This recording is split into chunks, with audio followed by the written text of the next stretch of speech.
Where shall we start? Well, let's do it in order of race, shall we? It's a sensible thing to do. So you get the first kick off with the Ultima. Yep, Ultima. 3, 4, 5, 6 years ago, I was just a bit disappointed in this race, in that Alfie Sharon in 2012 won off 129. Golden Chieftain in 2013 won off 132. They would have zero chance of getting in the race this year. It's by some degree the best contest we've had so far. I don't know why. Probably the massively extra money that Ian's put into the prize, perhaps. But there are 15 horses rated above 150. That's going down to Go Conquer on your list. He's 150. So there's 15 of them. And of course, everything above 145 hasn't got a dual entry in the full Gwalwyn Cymure. So I suspect a fair number of those are going to actually run in the race. So it would be a pretty high quality contest. The last 4 years has been won by 145, 146, 148, 155, in contrast to the Alfie Sharon Golden Chieftain years. So the race is clearly going in one direction, and that's upwards. So what's going to get in? Well, historically, you'd have needed to be on the 135 mark, which is 10-3. I can't believe that'll get in this year. So I think there are so many horses on 138. The bottom one on the list, I think, is Coggery, and I think that's the zone that you're going to be looking at to get it run. And so if you look at how many horses are on that mark, I suspect that's going to come down to balloting with those horses. So a really high quality contest. Just looking at the ones at the top, you know, Gold Presence unbeaten this season. Mallet Beach won at Troy Town. Perfect Candidate won here in November. Monbeg Notorious won at Thyestes. Yara Enki won a couple of weeks ago. You know, those horses at the top are all fit and in really good form. Let's move on to the Close Brothers Novices Handicap Chase, which is one of the youngest races at the festival. And Mark, there's a significant dimension to this race this year, because it's a different race. It is. It's a 0 to 145 this year, rather than the 0 to 140 that it's been. So that obviously makes it tricky to draw comparisons. The only thing that I would say is that, looking at the last 3 years, basically you've needed to be in the top 31, 32 horses to get in the race. So basically only about 10 of the top ones have come out. If that's the case this year, then you're going to probably have to be 140 or above to get in, which is 141 is 11 stone 6.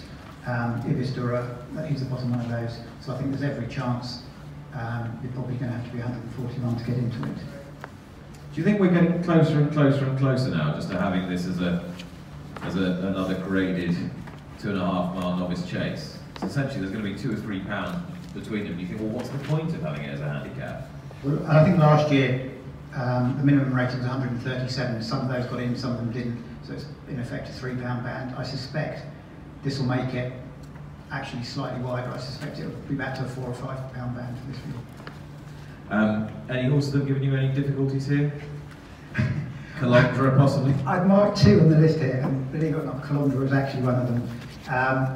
He was 147 after the win at Cheltenham, and I actually dropped him back to 145 more because that Cheltenham form wasn't particularly working out, rather than because of his run at Sandown. However, Q-Star Sevilla won at Exeter at the weekend, which was making me wonder whether it was such a wise decision, but we'll wait and see, I suppose. Time will tell. It's competitive enough that you're not going to look stupid. Well, there's a whole host of them there that you could say the same for. You know, a pound makes in effect very little difference to a horse's chance, but obviously 146 compared to 145 is a huge difference as far as this is concerned. Cheers, Mark. David, I think the Coral Cup is your brief. It is my brief today, although Martin Greenwood did the weight scoring. And actually, over 4 days in 10 handicaps, at least one of us is going to look stupid at least once. Yeah. When can you remember the time you looked the most stupid? Yes, very easy, very easy. We always enjoy this. Yeah, County Hurdle, I think 2007, there were 10 in the air together over the last. I've got a framed picture of it on my wall in my office. And it was the last day it was run, last time it was run as the last race of the meeting. And the following year it was on, what was Channel 4 at the first time, and American Trilogy won it, pulling the Queen Mary, and made me look completely stupid. So yes, it's etched on the brain. American Trilogy, Paul Nichols and Ruby Walsh, wasn't it? Big prize. Yes, it was. Yeah, that was the only saving grace, that it wasn't 5 to 4. But nobody else had figured it out either. So what about this Coral Cup then? Normally one of the most well-entered races of the first Yeah, look, the entries are down very slightly, but nevertheless the quality's still there. 219 in there. Yeah, absolutely. And the reason the quality's still in there is because quality horses, certainly in recent history, have done very well in this. 4 of the last 5 winners have been rated 148 or more. Now, Thomas Campbell's currently 155, so his 11 stone 12 equates to 155. So 148 only gets you like 7 or 8 horses. So it can be won with more than 11 stone. In terms of who's going to get in, last year you need to be rated 136 to get in. 136 this year is 10.7. But actually, I went through the entries this morning, and the last horse to get in from this booklet last year was horse number 70, and I think horse number 70 this year is Flawless Escape. So that gives you a guide. I think he's 10.8. So 10.7, 10.8 is where the split's going to be. Interesting. Thank you very much, David. The next is the Fred Winter, which you're also yes, you've got me for a little while now. Taking control of. And this is your race as well. You do the weights for this race. We heard Ben Pauling earlier about his horse, Austrac Lenoir, so we may as well address that. 9:13 at the moment. There are only 40 entries though. There are only 40 entries, and doing what I've just done, last year, number 34 got in. The top rated is Rudisha on 149. He's going to go for the Triumph, so the weights are going up at least £10. So the good news from a handicap's point of view is everything's going to be in the handicap. So they're all, it's my fault, nobody else's.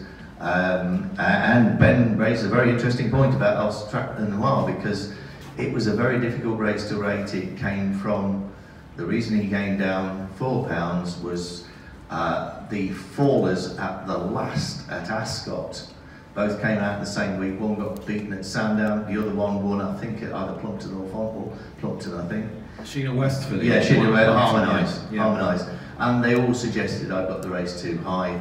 And just to confirm it, on the Sunday, Nayati, who was the eventual winner of that Ascot race, came out and ran off his old mark and ran moderately. So I was always going to be dropping it. But it has left him on the cusp, and the rating of 124 would have got you in last year, but it wouldn't have got you in any of the previous 3 years. Percy Street ran off 124 last year.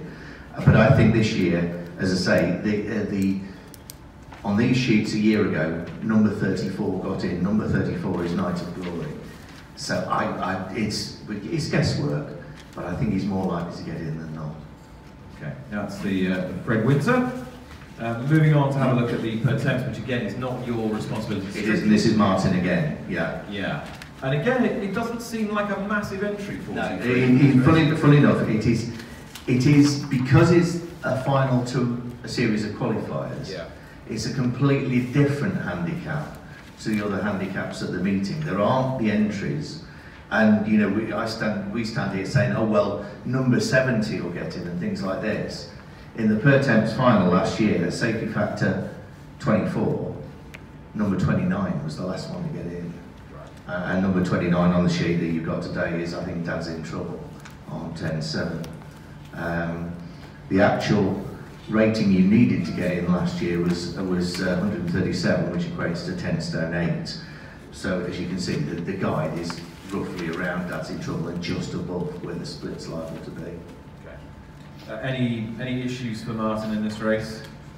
Not really that he's voiced with me. I think it's an interesting concept, having a final to a series of qualifiers. I mean, you've just been raising the problem about the 2.5 mile novice chase. Personal point of view, I wonder if there's mileage in that to get a more disparate field. Oh, what? So to have a series of qualifiers for the 2.5 mile novice handicap? Seems a look. It works for the per temps. It's worked for years for the per temps. You get less entries, but you would get a greater spread of ability of horses. Rather than answers on a postcard from the trainers to David Dickinson. Yeah, that's my personal opinion, not the opinion of the BHA or the BHA handicappers. Okie doke. Let's move on to the Brown Advisory Merivale Stable Plate, the 2.5 mile handicap chase. Mark, I think, is going to take the mic for that. Big entry here, Mark. 94 entered. I guess some of them may have alternative engagements. There's lots of them that have got alternatives, and it makes it much harder to predict the cut-off for this. The last 3 years, it's varied between 133 and 137.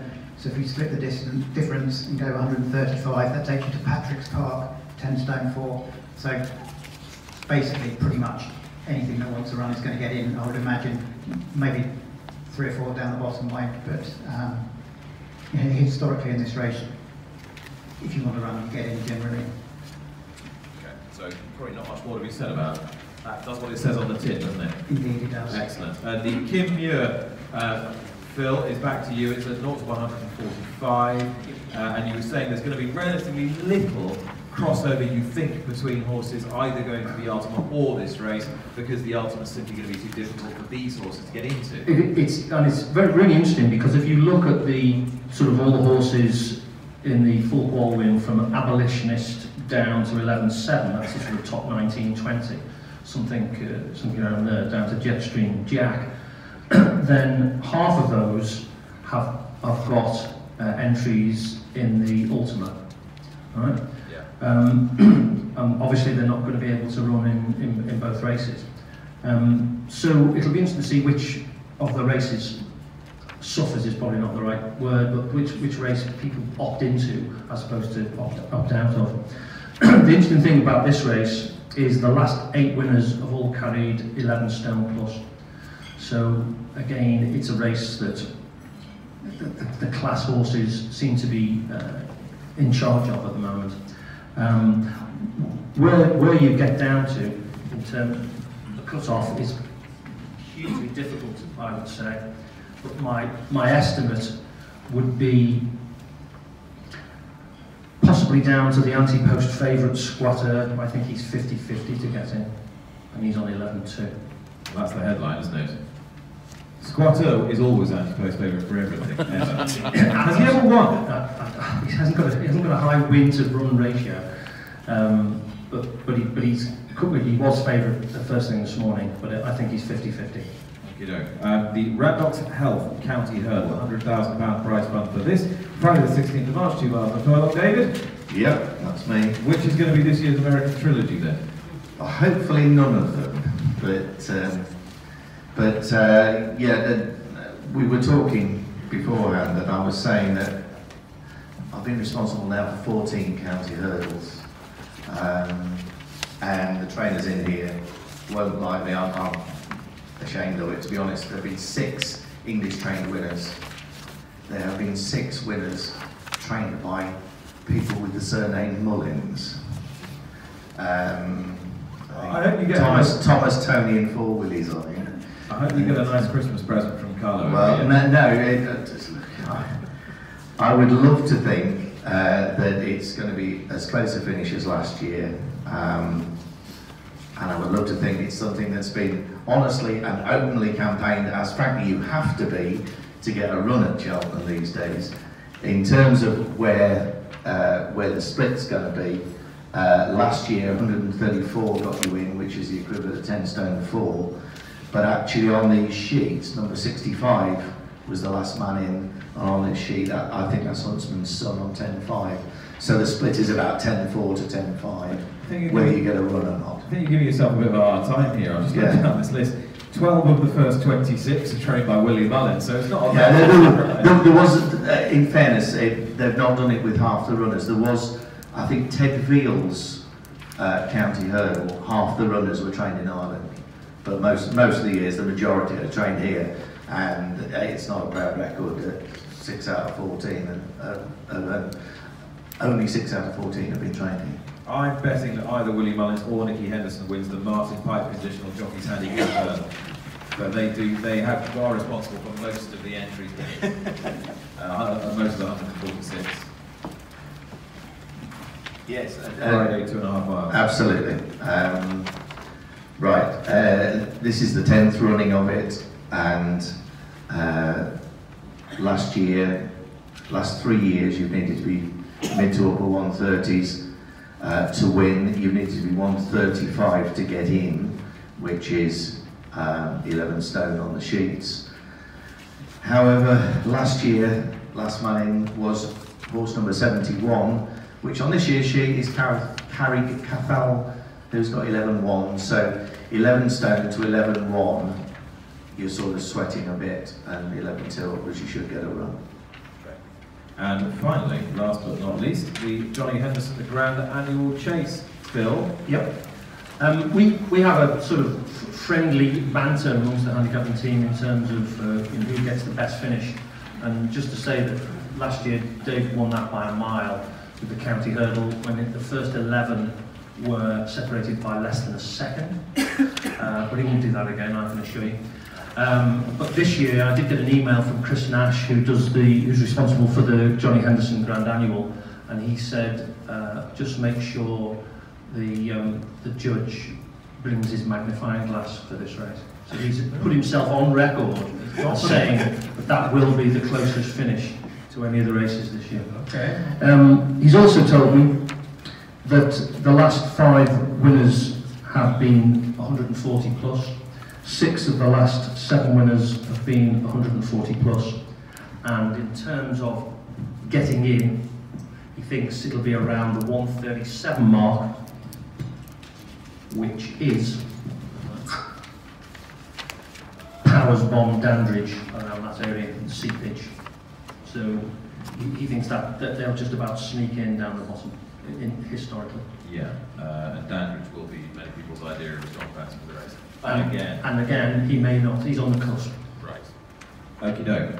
Gentlemen, thank you very much indeed. Before you go, Phil, I just want to say it's your last Cheltenham. What fundamentally is the difference between Cheltenham handicaps now to what they were 20 years ago? There's more of them for a start, but apart from that, they get full fields, which is great. They're incredibly competitive. It's brilliant now that you don't often hear of this horse has been laid out for the race. It's, the horses I was talking about, certainly in the top ones in the Ultima, they've all been winning races this year, and I think that's the way it should be. It's great that Cheltenham, which is our biggest festival, is also there as a sort of an example of the integrity of British racing as well. Head of Handicapping, Phil Smith, ladies and gents, with Mark Olley and David Dickinson. Thank you very much indeed.